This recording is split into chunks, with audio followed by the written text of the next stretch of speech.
O STF acabou de banir o Telegram, o aplicativo de trocas de mensagens, do Brasil. Esse é o assunto do momento.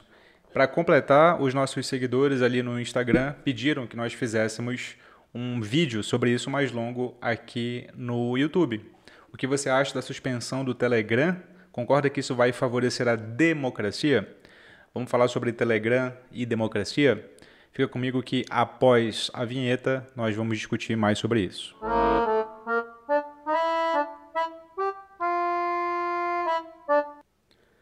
Meu nome é Vitor Lima, seu professor de filosofia de hoje e de sempre, e isto não é filosofia. O que eu quero com vocês hoje? Eu quero aproveitar esse assunto do Telegram, não focar nos aspectos jurídicos, dado que esse canal não é um canal que fala sobre aspectos do direito, aspectos das leis, propriamente. Eu quero focar no aspecto filosófico e principalmente no aspecto filosófico contido na pergunta do nosso seguidor lá no Instagram. Isso favorece ou não favorece a democracia? Você sabe que há filosofia sempre que há um grande conceito da realidade que seja abrangente. Se você não sabe o que é filosofia, você quer uma introdução completinha, clica aqui, tem uma aula gratuita de introdução à filosofia, o que é e para que serve. Um conceito abrangente que nós utilizamos em filosofia política, em ciência política e nas mesas de bar é o conceito de democracia. Muito se fala sobre democracia, mas pouco se sabe o que é democracia. Hoje eu quero te apresentar 4 ideias, indo do mundo antigo até o nosso mundo contemporâneo, para que nós vejamos como esse conceito evoluiu e como ele pode ser usado hoje de modo realista. E eu vou te explicar o que eu quero dizer com esse realismo, tá bom? E a primeira coisa aqui para você saber o que é democracia é que a palavra só passou realmente a ser usada com a força que ela tem hoje muito recentemente, pós-Segunda Guerra. Porque no mundo antigo, quando a palavra foi inventada, ela não era tão bem vista assim não. Por quê? Porque um dos grandes teóricos da democracia, é claro, tem Platão aqui no meio, mas eu vou focar no Aristóteles. Um dos grandes teóricos da democracia é o Aristóteles. E o Aristóteles, ele está fazendo ali teoria sobre quais são as melhores formas de governo, e ao fazer isso, ele elege um critério. Qual critério? O bem comum. Ele faz ali uma série de dicotomias, que nada mais são do que 2 conceitos contrapostos, para dizer como é que um governo é bom e quando é que um governo se corrompe. Ele é bom quando ele liga para o bem comum, ele se corrompe quando ele não liga. Então, o Aristóteles não elege um tipo de governo, ele coloca 3, que são bons, e 3 que são as suas corrupções. O que é bom, exercido por apenas um só, é a monarquia. Quando ele se corrompe, vira tirania. Quando ele é exercido por poucos, o Aristóteles dá o nome de aristocracia, o governo dos melhores. Quando se corrompe, vira oligarquia, o governo dos poucos. Quando o governo é exercido por muitos, ele chama de politeia. E quando esse governo se corrompe, ele chama de democracia. Portanto, a palavra democracia no Aristóteles é uma corrupção do governo politeia, que é quando muitos exercem o poder em prol do bem comum. Nota que democracia, na origem, não é bem vista, pelo menos nessa concepção aristotélica. Essa é uma concepção de mundo antigo, certo? Guarda ela, reserva ela, coloca no bolso aí, para quando você precisar falar sobre isso nas suas conversas informais entre amigos. Vamos pular para uma concepção moderna, do Benjamin Constant, filósofo e pensador moderno, francês, que escreve um livro sobre a diferença das liberdades dos antigos e dos modernos, para falar aqui sobre conceitos de abrangentes que permitem falar sobre democracia. A liberdade dos antigos era a liberdade de se pronunciar em assembleia sobre aquilo que achasse relevante, a liberdade de falar, de pronunciar-se em assembleia e influenciar nas decisões públicas, coletivas. Qual que é a liberdade dos modernos? A liberdade dos modernos é que, uma vez que as comunidades políticas modernas são muito mais numerosas que as antigas, essa liberdade de falar em assembleia para influenciar nas decisões já não é uma liberdade mais quiista tanto quanto era antigamente. Simplesmente porque ela deixa de ser tão possível quanto era antigamente. Antigamente, nas democracias que existiam, havia poucas pessoas cidadãs. Havendo poucas pessoas cidadãs, o direito de se pronunciar era muito mais querido. Em democracias modernas, em coletividades modernas, esse direito não é tão querido assim porque está muita gente para se pronunciar.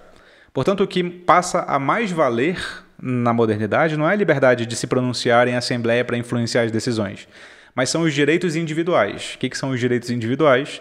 São aqueles direitos em que o Estado não pode se meter. São aqueles direitos em que o Estado não pode dizer faça isso ou faça aquilo. São aqueles direitos em que o Estado não deve arbitrar. Direito de ir e vir, direito de se expressar, direito de defender a sua própria crença, direito de propagar suas ideias, direito de formar a comunidade. Enfim, direitos individuais que nascem na modernidade. Essa é a liberdade dos modernos que passa a fazer parte intrínseca da nossa ideia de democracia. Nós julgamos que democracias são aquelas formas de governo que protegem direitos individuais. Só que essa é a ideia liberal de democracia. Atrelada a ela, tem uma ideia fortíssima de que democracia passa a ser não mais direta, ou seja, os próprios cidadãos vão lá e falar o que eles querem, mas representativa, ou seja, os cidadãos vão lá e votam naqueles que eles querem ver como seus representantes. Porque o que mais interessa agora é a liberdade de direitos individuais, não a liberdade de se pronunciar. Então a ideia de democracia liberal nascente, ela passa a ter esses dois pilares, representatividade e direitos individuais, que são fortes até hoje para nós. Só que isso passa a competir, ainda na modernidade, com as ideias socialistas de participação efetiva da população. Não basta só a representatividade. É preciso que o povo tenha voz efetiva nas decisões. Por quê? Porque os representantes, eles podem não representar o povo. Simples assim. Eles podem representar interesses classistas, interesses de determinados setores, interesses próprios, interesses do seu grupo e deixar de lado os seus eleitores. Te soa familiar essa situação hoje? Então, as ideias do século XIX, socialistas, vêm para confrontar essa ideia de democracia liberal meramente representativa para que o povo tenha mais voz efetiva, participação efetiva na tomada de decisões. Isso também se acrescenta no caldeirão do que nós entendemos como democracia. Não basta uma democracia formal, em que nós apenas votamos em quem nos vão representar, né? Em quem nos vai representar. Nós também temos que ter mecanismos de decisão direta, ali, né? Participação na tomada de decisões. Essa está se compondo a ideia de democracia que nós temos aqui. Só que tem uma terceira teoria mais contemporânea, defendida por autores como Gaetano Mosca, como Ludwig Glumpovix e como Vilfredo Pareto, e mais recentemente com Joseph Schumpeter, que é a teoria da democracia enquanto teoria das elites. Teoria das elites. O que significa isso? Acho que a premissa fundamental da teoria das elites é dizer o seguinte: nenhum regime de governo, vamos pegar os aristotélicos, monarquia, governo de um só, aristocracia, governo dos poucos melhores, politeia, governo de vários. Nenhuma forma de governo, na verdade, se diferencia, porque em todas elas, quem governa, na real, daí um certo realismo, é uma quantidade muito pequena de pessoas. É o rei, a monarquia, e os seus ministros e as famílias de nobres. Na aristocracia, são as famílias que governam, mas não todas, só algumas. Na democracia, também não é a maioria. São alguns grupos que representam essa maioria. Portanto, em qualquer forma de regime que você pegar, são sempre alguns grupos. Sempre alguns grupos. Portanto, partamos daí, dizem os teóricos da teoria das elites. É sempre uma elite que governa. Sempre uma elite que governa. Sempre são poucos a governar.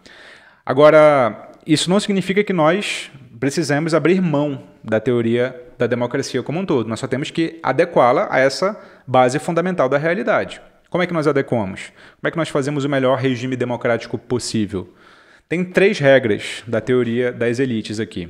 A primeira delas, você tem uma democracia robusta quanto ao recrutamento. Quando você garante que a classe política é democrática na medida em que as eleições são livres. Quando você recruta os representantes em eleições que são de fato livres, em eleições que não são compradas, em eleições que não são cartas marcadas.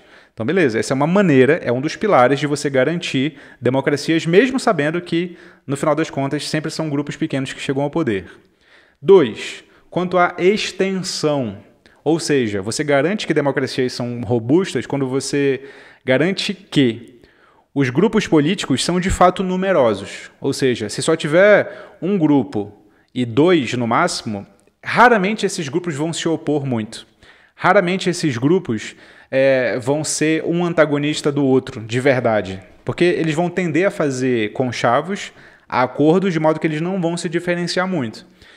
Então, quanto mais grupos houver na disputa, melhor. Porque aí você garante, de fato, uma disputa de ideias que represente a maior parte da sociedade, e não um conchavo disfarçado. E terceiro, quanto à fonte do poder. A classe política tem que vir do maior número de grupos possível e tem que ser renovável, e não só renovável, porque se não for renovável vira uma aristocracia ou uma monarquia. Ela tem que obedecer a regras, a princípios, a normas, e não à vontade de um grupo e não à vontade de uma só pessoa, entende? E essa última regra da teoria das elites é que eu quero enfatizar aqui. Essa última regra, meus amigos, é que eu penso que nós, enquanto cidadãos brasileiros, temos que mais ter em mente. Porque pensa só, quando você elege o seu representante, você está elegendo o seu representante porque você se assegurou que ele vai representar cumprindo as normas que há, ou porque você acha que ele vai fazer o que está na cabeça dele.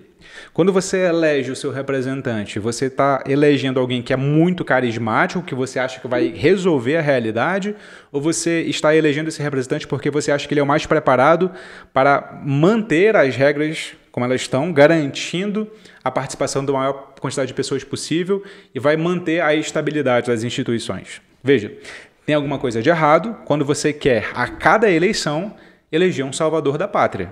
Quando você quer, a cada eleição, que a pessoa funde o Estado do zero. Quando você quer, a cada eleição, que a pessoa resolva tudo com seus superpoderes. Tem alguma coisa de errada, segundo a teoria da elite, se você elege os seus representantes com base na simpatia, no carisma e não na obediência às regras. Então, nota, essa é uma teoria contemporânea de como dar conta da democracia. Ela nos ajuda a perceber o que é a democracia, não só como ela deveria ser, mas como ela se nos apresenta na realidade. Então, o que eu quero de você agora?